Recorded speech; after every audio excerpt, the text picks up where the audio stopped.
Well, hello. This is Geeks Assembled, and I am your host today for Audio Heads. And with me is Lee Wilson from Hull, and we are discussing The Hollows of Time, which is one of his selections. He's busy driving the season 23 Lost Stories, and The Hollows of Time is that audio story, and it wasn't lost to us. We found it, we listened to it, and it starred, you know, Colin Baker and Nicola Bryant, and it was quite a good story written by Christopher H. Bidmead. He likes it if you call him Christopher H. Bidmead. I remember from an interview that he gave a while ago that was true. And so Lee, tell me about the Hollows of Time, please.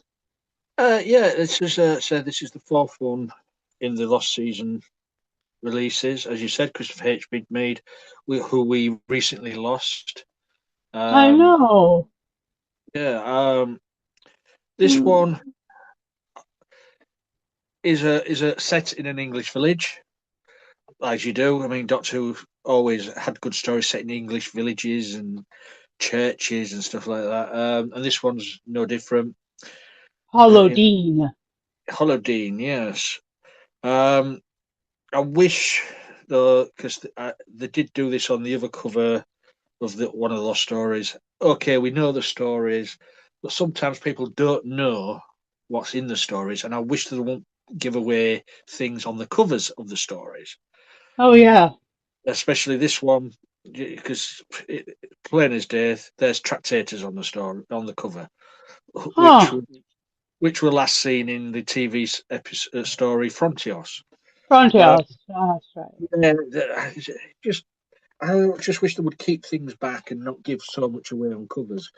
Um, but hey ho, that's a little complaint there. Yeah, the Sixth Doctor and Peri go to visit an old friend of the Doctor's, which I don't understand.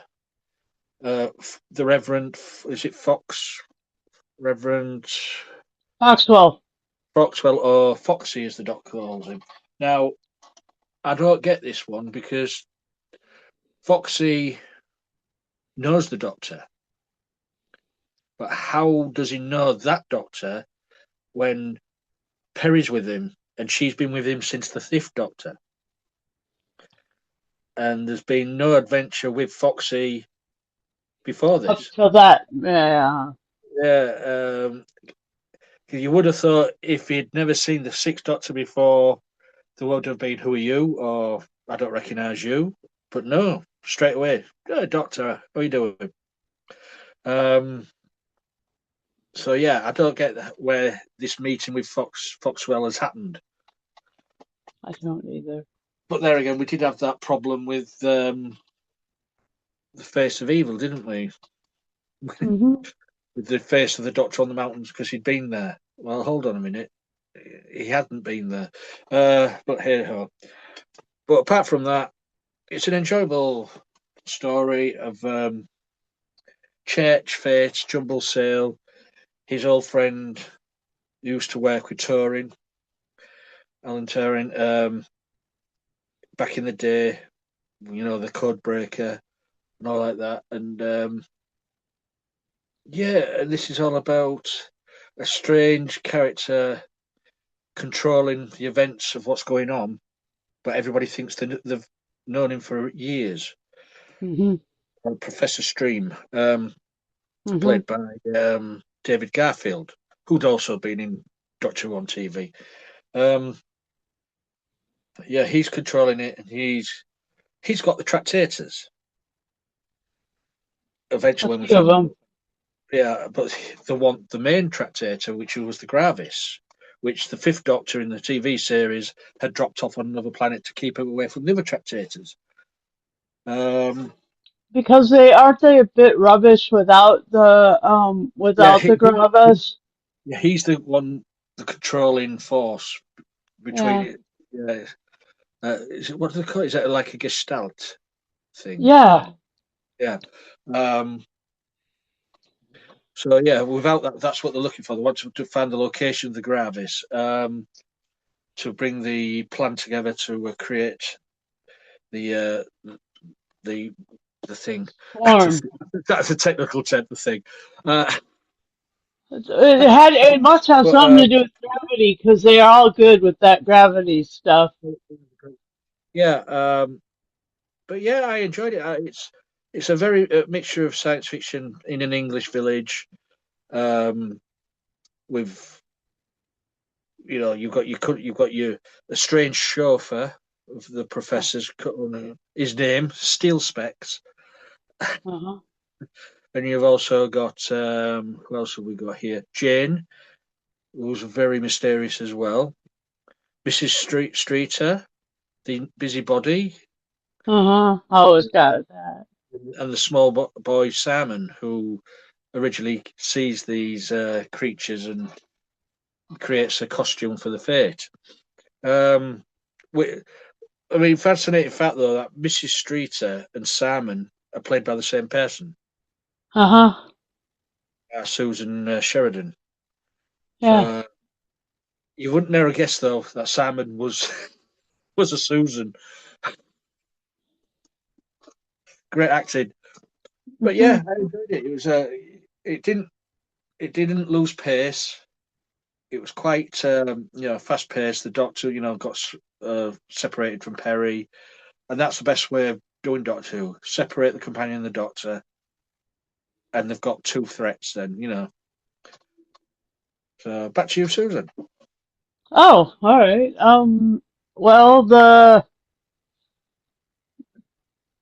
the difficulty that the doctor, which kind of made him a little, you know, different throughout this, and a little bit more like the Eighth Doctor, was all this brain fog. Mm. I mean, in some ways he was like a bit like someone who'd had COVID for I had long COVID. That inability to really remember where he'd connected with anybody, what he'd actually said to people, how he got places, you know, what he was just doing. The Eighth Doctor, you get a lot of that because the Eighth Doctor has a lot of trouble with amnesia. This one, Sixty just never has had that. And the aspects of the you know the tractators not being they weren't the tractators themselves weren't really the issue that were causing the brain fog. It was this experiential relationship with Professor Steam. And some of the pieces of that experiential relationship seemed like they were hinting that Steam was the master. Stream. It was kind of Professor Stream. David Garfield kind of played the character He was the master. like he was a master. No, he was the master Oh, well, that was it then. because what's the professor's name? Professor Steam, and that's No, a no, Stream. stream. Stream. Oh, right, stream. So it's like an anagram of the master. Yeah. Yeah, okay, but like anyway, and the same. What the hell, junk. Just was like listening along, and suddenly I couldn't hear a word Lee was saying. I was like, "What the heck?"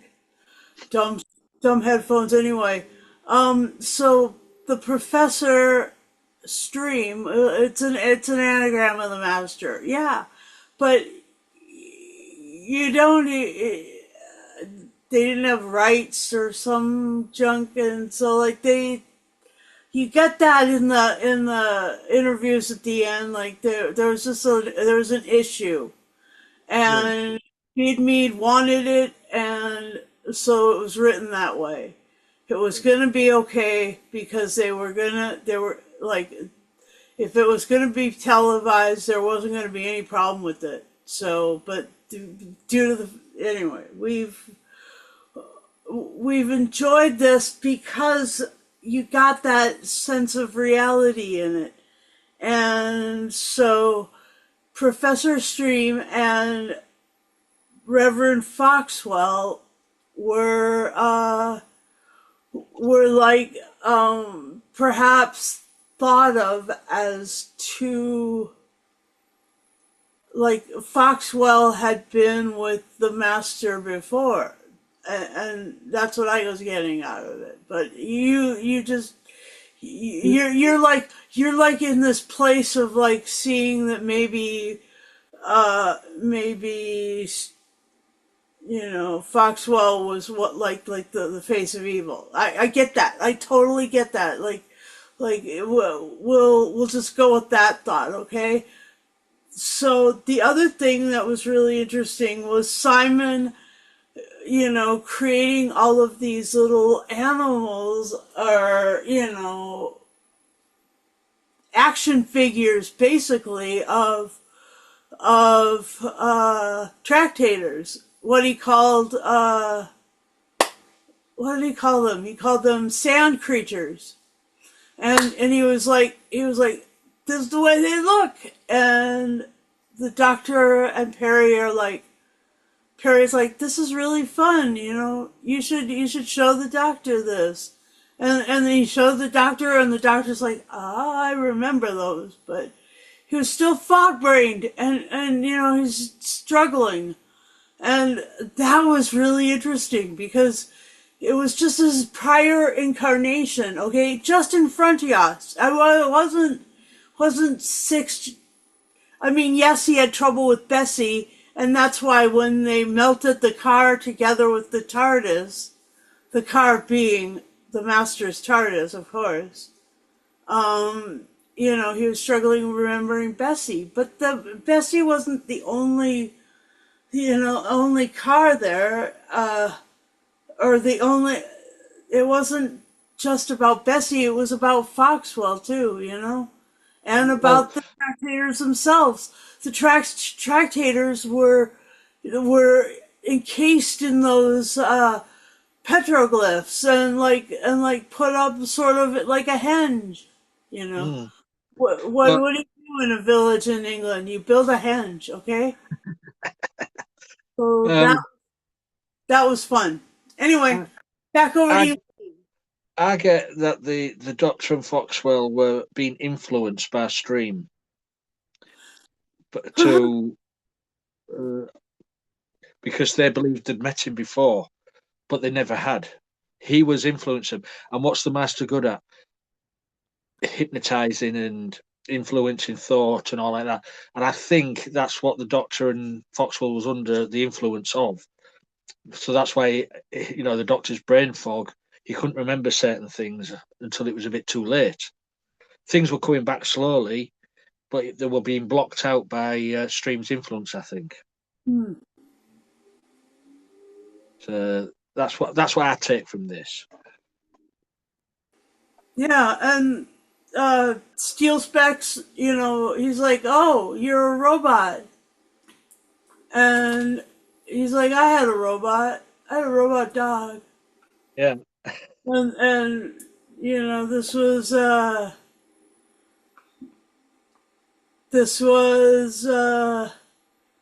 you know, talking about steel specs being a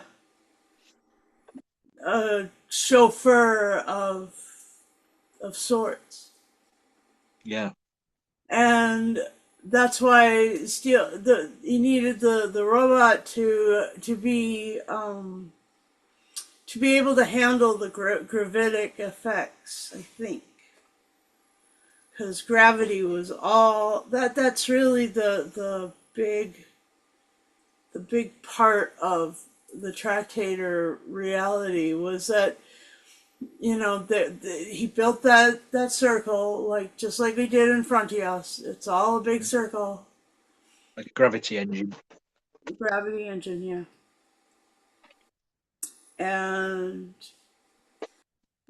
so yeah, that's pretty. It's pretty interesting that they continued to use the gravity engine and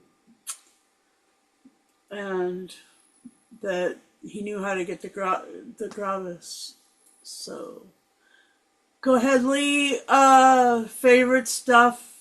Um, I did like the fun bit where the Doctor got stuck in a rose bush and he couldn't get out. He was struggling.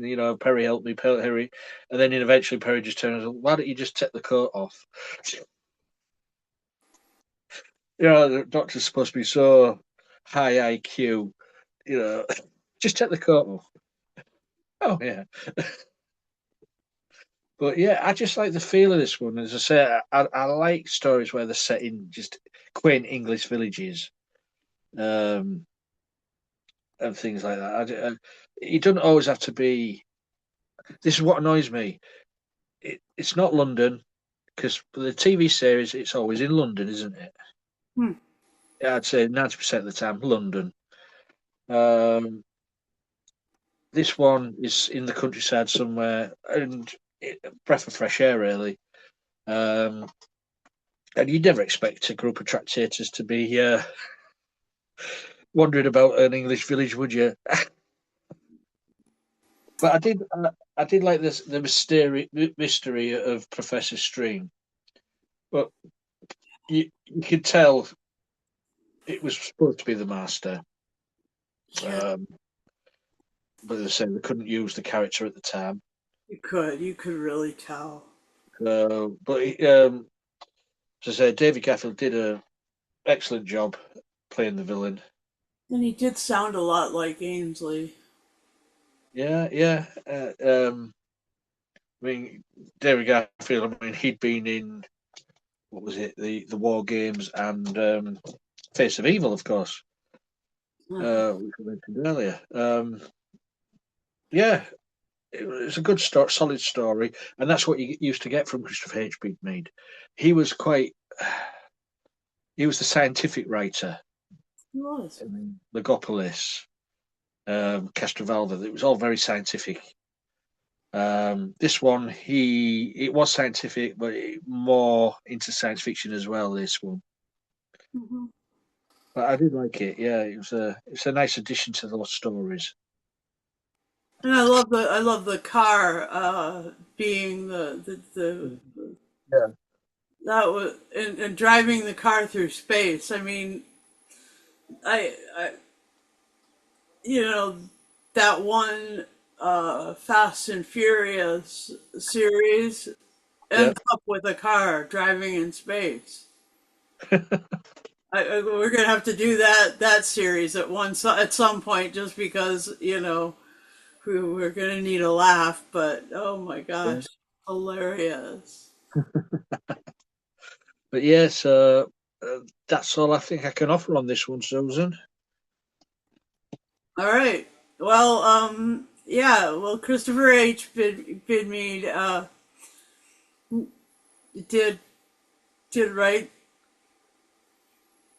amazingly well, Mm. and anything that he wrote, it is a shame that it would have been lost. So I'm really, really glad that and and for us to be able to hear this, to experience this through Big Finish and through the audio adventures. It's so cool. And so I would love to continue going through these last stories because this season wasn't a waste. I don't know why. No. I don't know why they were flushed. It really pisses me off now. I've enjoyed this a lot, and we've done 4 of these, and so so rich has been our time doing these, Yeah. and the tractators, uh, the fact that they work with gravity, you know, the only thing that they need to do now is figure out a way of connecting that to general relativity or special relativity, and we would have some way of somebody using a unified field theory, and that would be the kind of science fiction that's just a next step in the greater step, because they do a lot of talk about using time space stuff like the Daleks and the Time Lords and the using you know black holes and things, and exploding stars and stuff like that to power things. But Yeah. gravity, they haven't quite figured out that gravity is quite amazing. And I just think it's great. Where would we be without gravity? Eh? I know. I would, yeah, exactly. Precisely. Right. Right. Yeah. So, and I didn't know why they didn't finish talking about changing the name to Mavity the last couple of seasons. I just didn't understand where that No. all went. I just Well, don't know. it was down to bad rating. It was just a big plot hole. It And was a the hack rating. tractators are needed to repair that plot hole. They can fix that. That's their job, you know. And the Gravis, why is the Gravis called the Gravis? Because gravity. Yeah. Am I right? I'm right. Yeah. Anyway. So you were right about the Master, and I'm right about the Gravis. So that's the magic of coming on these podcasts with us, is that sometimes we get to be right about things that are amazing. Win-win. Win-win. Yeah. All right. So, um, all that to be said, Lee, anything else, or you want to go to final say and score? We'll go final same score, I think. All right, you do that. Um, Enjoyed it. I would say I've been enjoying most of these lost stories so far. Um, you do realise there's Fifth Doctor ones and Seventh Doctor ones as well. I've heard. Yes, We but can do those. We can we'll stick find with them. we'll stick with 60 for now. Um, Okay. um, Enjoyable, yeah. Good story, great acting. Um, I do wish we could get the Tractators again somehow in another story. Hopefully, hopefully, in the future. Yeah, I'm going to give this 10 pairs of steel specs out of 10. Nice, nice. And I uh, I enjoyed it as well. I will give this. Um, I'll give this 9.75 uh, hinge pieces with the tractator in them, because Cool. you don't ever come up with a full hinge anymore. I don't know. They seem to be a little older than all of this. And just thank you, Lee, for joining me today. Thank you all for watching our podcast because we love doing these magical things. This week we've talked about the King of the Castle and the Hollows of Time, and so it's just fun weekend, and we'd like to invite you to leave a comment below. Have you ever met a tractator in real life? Have you been in an English village recently? Have you drunk a beer with the master or with a robot? Or have you driven a car in space? Have you decided that you need some more gravity in your life? Are you flying off into parts? Are you a bit brain fogged like our 60? It's Yes true. to all those questions. Long COVID is really a thing. And if you'd like to tell us about those things, leave a comment below. Also, by all means, you should leave a comment below if you'd like to join us in these things. All you need is to be 18 or over, have a device, microphone, camera, Zoom, and be willing to meet at 9 p.m. in the UK time. And also, if you'd like to join us, by all means, leave Lee a message because he's the one who has to get you all set up with this stuff. And okay, and then also if you're enjoying this, then be sure to subscribe.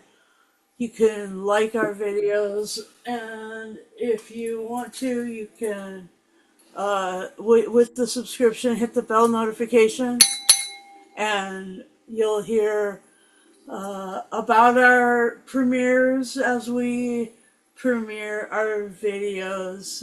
And we do a couple every week, and we're really glad to have you join us for those premieres. And uh, yeah, just remember that if you do happen upon 60's coat stuck in a rose bush, I guess it's yours for the taking. Okay, Yes. all of that to be said, thank you for watching.